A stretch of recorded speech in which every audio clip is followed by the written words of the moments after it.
Assalamu alaikum ya talib, bienvenue à toi cher étudiant, dans l'explication d'une nouvelle histoire. Aujourd'hui, une histoire qui va trouver sa source dans le Sahih de l'imam al-Bukhari qui va concerner deux éminents compagnons du prophète alayhi salatu wassalam. Deux profils totalement différents, mais qui vont se rejoindre dans l'amour de Dieu et dans l'amour du prophète alayhi salatu wassalam. Le premier d'entre eux est Bilal ibn Rabah, que vous connaissez toutes et tous. Le muezzin du prophète alayhi salatu wassalam, mais également l'affranchi d'Abu Bakr. L'un des premiers musulmans qui va être persécuté à la Mecque et qui va également être connu pour avoir reçu la bonne annonce du prophète alayhi salatu wassalam. Effectivement, dans un célèbre hadith, le prophète alayhi salatu wassalam va dire à Bilal: Ya Bilal, inni sami'tu khashkhashatan alayk bayna yaday fil jannah. Oh Bilal, j'ai entendu le bruit de tes souliers devant moi au paradis. La personne qui persécutait constamment Bilal et qui va perdre la vie pendant la bataille de Badr est Umayya ibn Khalaf, une personne qui faisait énormément de tort, lui et son frère, au prophète alayhi salatu wassalam, à savoir Umayya ibn Khalaf et son frère Ubay ibn Khalaf. Le deuxième compagnon est Abu Dharr al-Ghifari, l'un des premiers à avoir embrassé l'islam. On dit qu'il est le cinquième qui a embrassé la nouvelle foi et il a émigré au prophète alayhi salatu wassalam pour le rejoindre après la bataille des Fossés en l'année 5 de l'Hégire. C'est un célèbre compagnon au sujet duquel le prophète alayhi salatu wassalam a dit, comme cela est présent chez At-Tirmidhi, où ce dernier va dire, le prophète alayhi salatu wassalam va dire: Ma aqallatil ghabra wa la aghallatil khadra min rajulin asdaqa lahja min Abi Dharr. À savoir, le ciel n'a pas abrité, la terre n'a pas porté une personne plus véridique que Abu Dharr. Dans le Bukhari, on retrouve un homme qui s'appelle Al-Ma'rour ibn Suwayd qui commence à nous raconter cette histoire. Il nous dit qu'un jour, il rencontra Abu Dharr al-Ghifari dans un endroit qu'on appelle Al-Rabada. C'était en périphérie de Médine.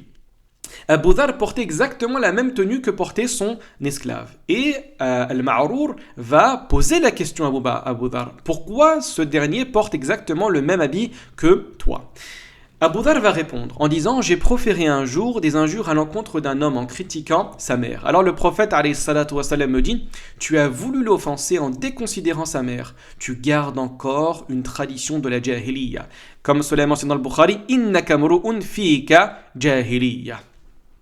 Dans le Bukhari, on ne connaît pas l'identité de la personne qui a été critiquée. Vous avez d'autres sources qui indiquent que cet homme était Bilal. Au cours d'une dispute entre ces deux compagnons, bien évidemment, dans certains cas, les compagnons des fois se disputaient, ils étaient des hommes, ils n'étaient pas infaillibles.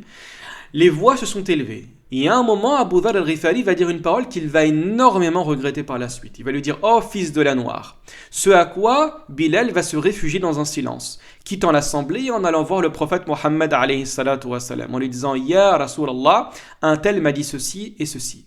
Le prophète alayhi salatu wassalam va aller à la rencontre d'Abu Dharr et va lui dire ce que Abu Dharr a rapporté. Tu as voulu l'offenser en déconsidérant sa mère, tu gardes encore une tradition de la jahiliya.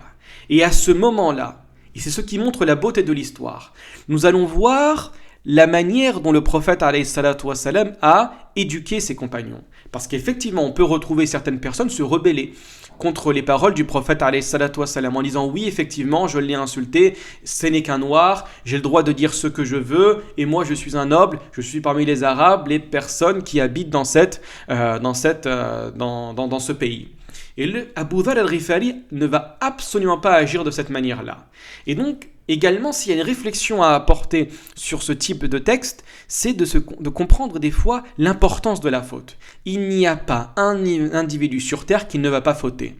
Et à toi de prendre en charge et en considération cette faute. Soit c'est le fait de continuer à avancer dans la concrétisation et dans les conséquences de cette faute-là, ou soit prendre cette faute-là pour pouvoir te réformer. De cette faute-là, je souhaite devenir meilleur. Et c'est un petit peu ce qu'on retrouve dans le Coran. Dans le Coran, vous allez retrouver le nom de certains prophètes et constamment, vous allez retrouver ces prophètes qui vont fauter. On sait que Adam a mangé du fruit interdit. On sait que Ibrahim va, comme c'est mentionné dans certains hadiths, va mentir avec une possibilité d'avoir une réalité. C'est ce qu'on appelle en arabe al-ma'arid ou al-tawriya. C'est un jeu de mots. On va retrouver également le prophète Moïse qui va tuer quelqu'un volontairement. On va retrouver également le dernier des prophètes, Mohammed alayhi salatu wassalam, où Dieu dans le Coran va mentionner certaines de ses erreurs. l'exemple le plus connu, et ce qu'on va retrouver dans la sourate numéro 80, Abasa wa tawalla. Il s'est renfrogné et il s'est détourné. En parlant de qui? En parlant du prophète Mohammed alayhi salatu wassalam.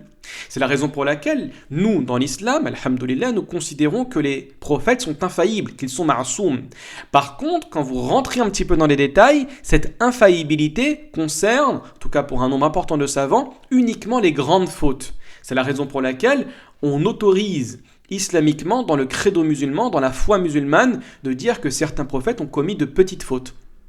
Mais ce qui nous permet de comprendre l'importance de cette faute, c'est de comprendre par la suite la manière dont ces prophètes, dont ces compagnons, par la suite, vont interagir avec ces fautes. Est-ce qu'ils vont persister dans la faute?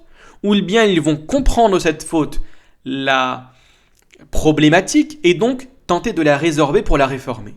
Et c'est exactement ce que va faire ici Abu Dharr al-Ghifari. Il va comprendre la portée des paroles du prophète alayhi salatu wassalam. Et donc, Abu Dharr ne va en aucun cas s'obstiner dans la faute. Il va retourner voir Bilal. Il va se mettre devant Bilal. Et il va mettre son visage sur le sol. Et il va dire, Ya Bilal, je ne partirai pas tant que tu n'auras pas écrasé mon visage tant que tu n'auras pas mis ton pied sur mon visage. Pour pouvoir se rabaisser, pour pouvoir casser, tuer son ego. Ce à quoi Bilal va refuser. Va dire, comment pourrais-je mettre mon pied, comment pourrais-je piétiner un visage qui se prosterne pour Dieu? Donc vous voyez d'un côté la posture de Abu Dharr al-Ghifari qui a fauté, qui a reconnu sa faute et qui a réformé sa faute de la manière la plus belle qui soit, et ce, sous l'éducation prophétique, et d'un autre côté Bilal qui ne va pas user de sa position pour pouvoir rabaisser un individu, un frère qui a fauté, sa langue a fourché durant une dispute. Voilà pour l'histoire à méditer d'aujourd'hui. Barakallahu fikum, wassalamu alaikum wa rahmatullahi wa barakatuh.